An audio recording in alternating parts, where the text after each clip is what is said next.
हुए ये supreme court की तरफ से बड़ा बयान सामने आया है और ये पूरा मामला ये था। आपको बता दें कि अंतर्राष्ट्रीय बॉर्डर से पशु तस्करी के मामले में आरोपी इनामुल हक को जमानत देते हुए सुप्रीम कोर्ट ने ये बड़ी टिप्पणी की है। सुप्रीम कोर्ट की इस बड़ी टिप्पणी पर और करीबी से जानेंगे कि इस तरीके की टिप्पणी आखिर अदालत में ये साफ तौर पर कहा गया कि अगर लंबे समय तक सुनवाई नहीं हो पा रही तो उसे अनिश्चित काल के लिए जो कैदी हैं उन्हें जेल में नहीं रखा जा सकता।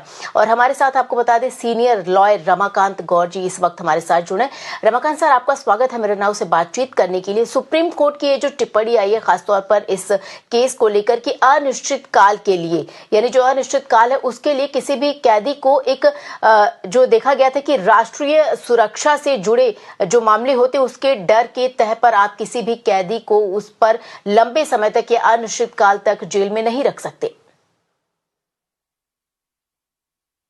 ये एक संविधान के तहत मूल अधिकार है कि किसी को भी फेयर ट्रायल मिलना चाहिए और अननेसेसरी किसी को भी नहीं इतने लंबे समय तक या किसी भी अनिश्चितकालीन अवधि तक बंद नहीं रखा जा सकता है। और सुप्रीम कोर्ट इस बात को हर कुछ महीने में कह देता है, पर वास्तविकता और तथ्य ये है कि अगर मैं इसी केस की बात करूं जिस केस को आप कोट कर रही हैं, तो उसमें भी सुप्रीम कोर्ट ने कहा कि भाई पूरे मुकदमे में सजा है 7 साल और आपने उस व्यक्ति को रख लिया है 1 साल, तो ऐसा क्यों, जबकि ट्रायल अगले कुछ साल में भी समाप्त नहीं होगा। तो जस्टिस चंद्रचूड़ की बेंच ने इस बारे में बहुत सख्ती से बात कही है कि किसी को भी इतनी लंबी अवधि तक, अनिश्चितकालीन अवधि तक नहीं रखा जाना चाहिए।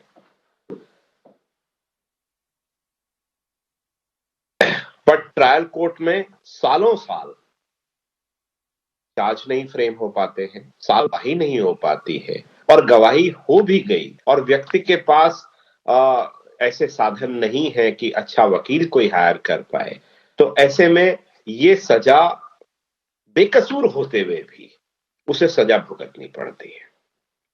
तो ऐसी बुरी स्थिति में हम आज इस ऐसी प्रणाली में जी रहे हैं और देश का दुर्भाग्य है, मैं यही कहूंगा, उन लोगों का दुर्भाग्य है कि हम उनको न्याय नहीं दिला पा रहे।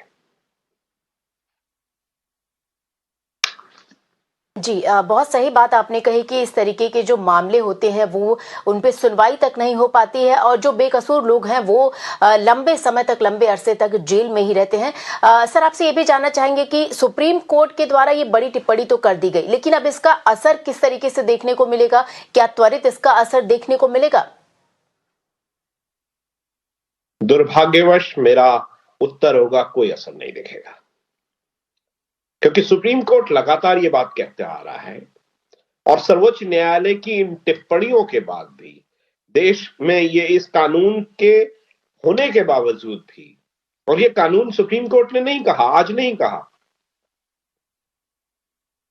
भारत के संविधान में यह अधिकार निहित है कि किसी को भी लंबे समय तक नहीं जेल में रखा जाना चाहिए। सन 1978 में यह बात जस्टिस कृष्णा अय्यर ने कही कि bail is the right, jail is an exception. But ये कितना धरातल पर देखने को मिलता है, ये एक दीगर बात है। आज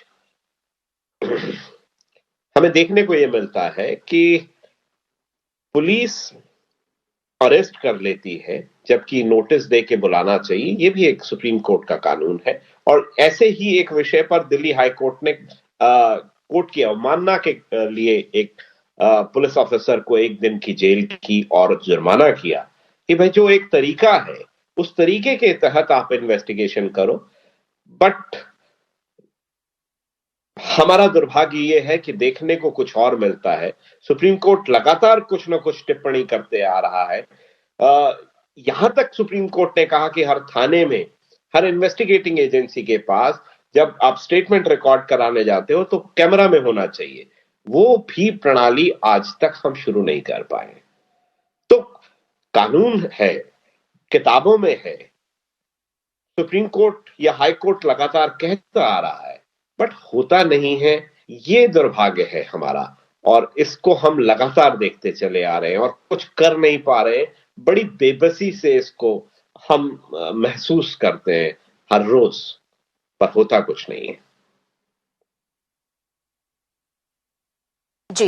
रमाकांत सर, आपसे ये भी जानना चाहेंगे कि सुप्रीम कोर्ट की जो कुछ भी टिप्पणी आई है इस पूरे मामले पर, एक तरीके से जो बेगुनाह लोग होते हैं, जो बेकसूर लोग होते हैं और किसी वजह से जेल में बंद हो जाते हैं, उनके हिसाब से ये चीजें निश्चित तौर पर सही है। लेकिन आपसे ये भी जानना चाहूंगी कि कुछ संजीदा मामले भी होते हैं जो कोर्ट कचहरी में होते हैं, जेल में उनके अपराधी होते हैं, तो क्या उन मामलों पर भी ये चीज लागू होनी चाहिए?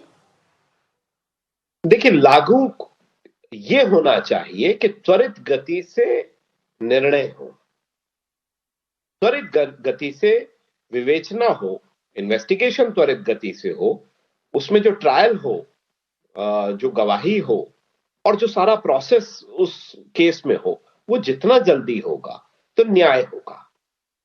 और अगर उस सारे प्रोसेस में देर होगी तो अन्याय होगा। तो बात बड़ी मामूली सी है, बट बहुत बारीक है। कोई भी व्यक्ति अननेसेसरीली जेल में क्यों है? क्योंकि ट्रायल नहीं हो रहा है। कल के केस में भी सुप्रीम कोर्ट ने यह टिप्पणी क्यों की? क्योंकि ट्रायल नहीं हुआ।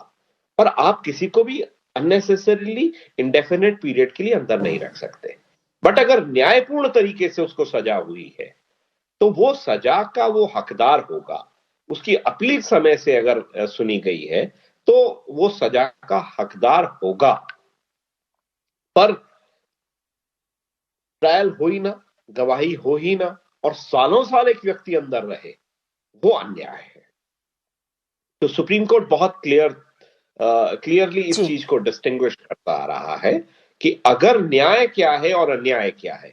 न्याय ये है कि त्वरित गति से किसी भी केस का निर्णय हो, और अगर केस का निर्णय त्वरित गति से नहीं हो रहा है, उसको जमानत नहीं मिल रही है और वो व्यक्ति लगातार अंदर है, वो चाहे केस एक सामान्य चोरी का हो या आतंकवादी गतिविधियों में यूएपीए का केस हो, केस में होना चाहिए त्वरित गति से निर्णय।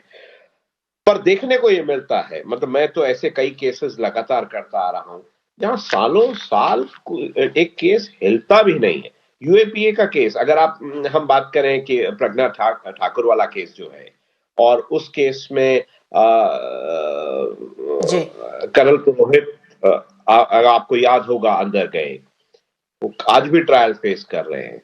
और तमाम केस जहां कुछ साल तक प्रोसेस पूरा ही नहीं हो पाता है, ऐसे केसेस में हमें देखने को मिलता है कि अननेसेसरी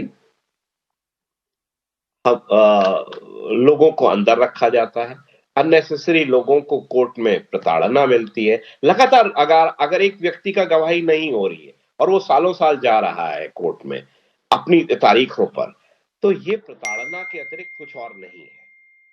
ये मानसिक प्रताड़ना तो है ही है।